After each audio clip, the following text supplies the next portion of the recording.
So may bago na naman tayong chika. May nag-mention sa akin sa isa na namang post. Ito naman ay tungkol sa pagiging ninang. So si girl ay nakatira sa Canada ngayon. And nung nasa Pilipinas pa siya nag-aaral, meron siya nakilala na naging BFF niya. Pero matagal na silang hindi nag-uusap. Tapos one time nag-reach out yung kaibigan niya. Tago na sa pangalang, kalimutan ko na. Lisa na nga lang, Lisa. So, ayan na nga, nabanggit daw nung Lisa na tawag to yun. Ninang daw yung isa nilang friend dun sa panganay niya.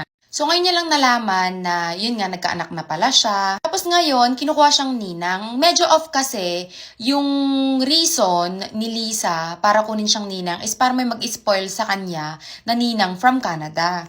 So, ginawa daw niya, inend na niya yung call. Tapos, nag-chat bigla yung mga friends nila na parang nagbago na siya, kesyo naging madamot or something like that.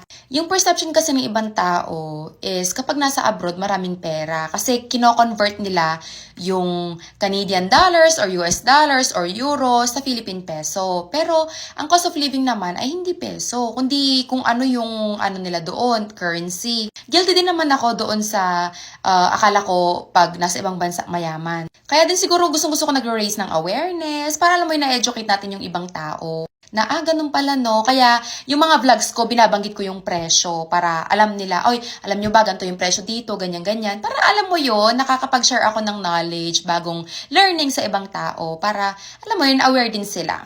Ganun pala yung buhay sa ibang bansa, no? Pero yun, balik tayo sa pagiging ninang. May mga nagsasabi na bawal kasi tumanggi. Well, for me, personally, you have the option to accept or decline. Yung excuse na, kasi sabi, bawal daw tumanggi, ano daw, ganto ganyan. Bakla madami ding sinasabi sa Biblia na bawal ganto, bawal ganyan, pero ginagawa or nagawa pa din natin. Not saying na it's an excuse to make a sin, pero may araw ba na dumaan sa buhay mo na hindi ka nagkasala? It's all about limiting siguro or reducing yung pagkakasala natin sa araw-araw.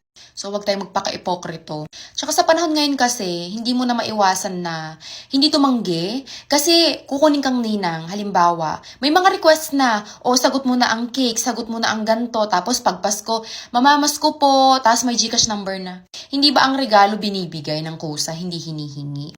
Pasalamat naman talaga ako mga bakla na yung mga closest friends ko from high school, from college, wala pa namang yung crazy na request. Tsaka wala nagsasabi sa akin na sagot mo na to kasi ikaw yung nasa abroad. Wala pa naman ako mga sobrang close na kaibigan na nagganon sa akin. At ako na-turn off ako pag ganyan. Kunyari, manlilibre na ako, diba?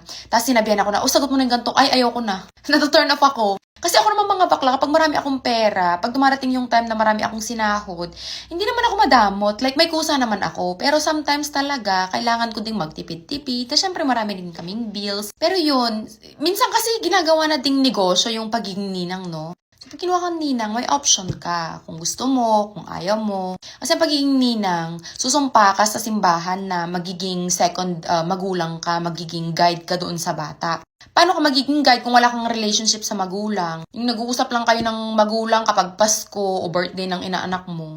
'Di ba?